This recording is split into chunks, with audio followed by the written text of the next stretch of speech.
Bonjour à tous, bienvenue chez Coaching Déco, je m'appelle Jessica. Aujourd'hui je vais répondre à Kelima qui me demande comment choisir la couleur idéale pour sa pièce en fonction de l'orientation de celle-ci. Donc on va voir tout ça ensemble, c'est parti. Avant de commencer, pensez à vous abonner, à déclencher la petite sonnette, comme ça vous serez au courant de toutes les vidéos et vous deviendrez vite un as de la déco. Alors Kelima, pour répondre à ta question, je vais diviser cette vidéo en 4 parties et on va voir chaque point cardinal un par un et les couleurs qui s'adaptent le mieux à chaque type d'exposition. Pour les pièces exposées plein nord, il faut savoir que la lumière est assez froide et il y a souvent peu de lumière pour les pièces qui sont exposées dans ce sens-là. Donc pour compenser tout ça, on va préférer des couleurs qui sont chaudes et dans des tons, dans des teintes claires pour pouvoir réfléchir la lumière et illuminer un petit peu tout ça. Donc pour les pièces qui sont exposées plein nord, nos couleurs de prédilection vont être le jaune, l'orange et le taupe. A l'inverse, pour les pièces qui sont exposées plein sud, vu que la lumière est chaude et assez intense, on va préférer des couleurs froides qui vont venir rééquilibrer un petit peu tout ça, rafraîchir le tout et adoucir le côté un petit peu agressif de cette lumière un petit peu chaleureuse. Donc il faut savoir aussi que la lumière chaude modifie, comme la lumière froide d'ailleurs, modifie un petit peu la perception des couleurs, c'est-à-dire qu'un joli orange, si on le met par exemple exposition plein sud ou plein ouest, on va pas avoir le même orange, on risque d'avoir quelque chose assez agressif. Donc pour les pièces qui sont exposées plein sud, on va éviter ces couleurs chaudes et on va équilibrer le tout avec des couleurs froides. L'idéal c'est le bleu marin, le vert d'eau, le turquoise, ces choses comme ça. Et on va les associer avec du blanc pour profiter un maximum de cette lumière et la faire rebondir un petit peu dans tous les sens et illuminer votre intérieur.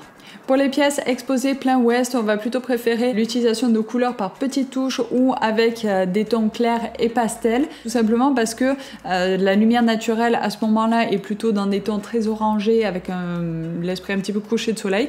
Donc on va préférer des tons pastels comme le beige, l'abricot, le miel, qui vont venir se marier parfaitement avec cet esprit couché de soleil et adoucir un petit peu la décoration, contrairement à du orange vif ou du rouge qui risquerait de devenir d'un seul coup très intense face à cette lumière très chaude d'un coucher de soleil. Et enfin pour les pièces qui sont exposées plein est, donc il faut savoir que c'est la lumière qui dénature le moins la couleur, donc vous pouvez y aller, vous pouvez opter pour des couleurs froides, des couleurs chaudes, des couleurs douces, des couleurs intenses, vraiment c'est vous qui voyez, amusez-vous et vraiment voilà, si vous devez choisir une pièce colorée, préférez plutôt une pièce qui soit exposée plein est, ce sera parfait et la couleur ne bougera pas.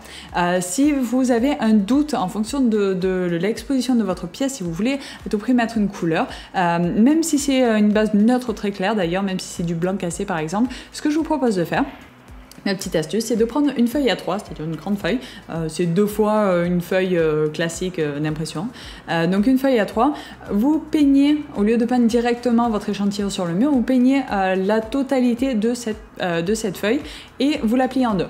Donc cette feuille-là, vous venez la scotcher dans le coin d'un mur et puis vous pouvez placer plusieurs feuilles avec différentes couleurs, différentes teintes différentes. Pourquoi dans un coin d'un mur? Eh bien tout simplement pour voir l'évolution de cette couleur quand elle est à l'ombre ou quand elle est en plein soleil ou avec la lumière naturelle, la lumière artificielle et puis observer un petit peu la variation de cette couleur le matin et le soir, puis sur plusieurs jours pourquoi pas, pour voir si ça vous plaît ou si à la longue vous vous dites ah ben finalement ce jaune il tire un peu vers le vert, ça me plaît pas trop. Donc il vaut mieux s'en apercevoir sur un échantillon, sur une feuille de papier avant de recouvrir tous les murs. Voilà, donc c'était la petite astuce du jour. Et voilà, c'est la fin de cette vidéo. J'espère que ça vous a plu. Si c'est le cas, laissez-moi un petit pouce bleu. Kelima, j'espère que j'ai répondu à ta question. Si vous aussi vous avez des soucis pour choisir la couleur de votre déco, bien j'espère que ça vous a aidé. En tout cas, je vous remercie d'être resté jusqu'à la fin. Si vous voulez en savoir un petit peu plus sur le choix des couleurs, je vous invite à cliquer ici sur d'autres vidéos qui pourront vous aider. Et puis si jamais vous avez d'autres questions, surtout n'hésitez pas à me les poser dans les commentaires. Je me ferai un plaisir de vous répondre. Pensez à vous abonner si ce n'est pas encore fait, à déclencher la petite sonnette, comme ça vous serez au courant de toutes les vidéos et vous deviendrez vite un as de la déco. Si cette vidéo vous a plu, laissez-moi un petit pouce bleu, ça m'aide beaucoup et ça me permet de savoir si oui ou non cette vidéo vous aide pour pouvoir toujours et encore créer du contenu de qualité pour vous accompagner dans votre déco. Pour vous accompagner un petit peu plus, pensez à aller voir le site, donc c'est www.coachingdeco.org, plein d'astuces, d'articles en déco, de conseils, bref, allez voir tout ça là-bas. Pensez à bien analyser avant d'enfoncer TBC. Je vous dis à très vite pour une nouvelle vidéo. Bye bye.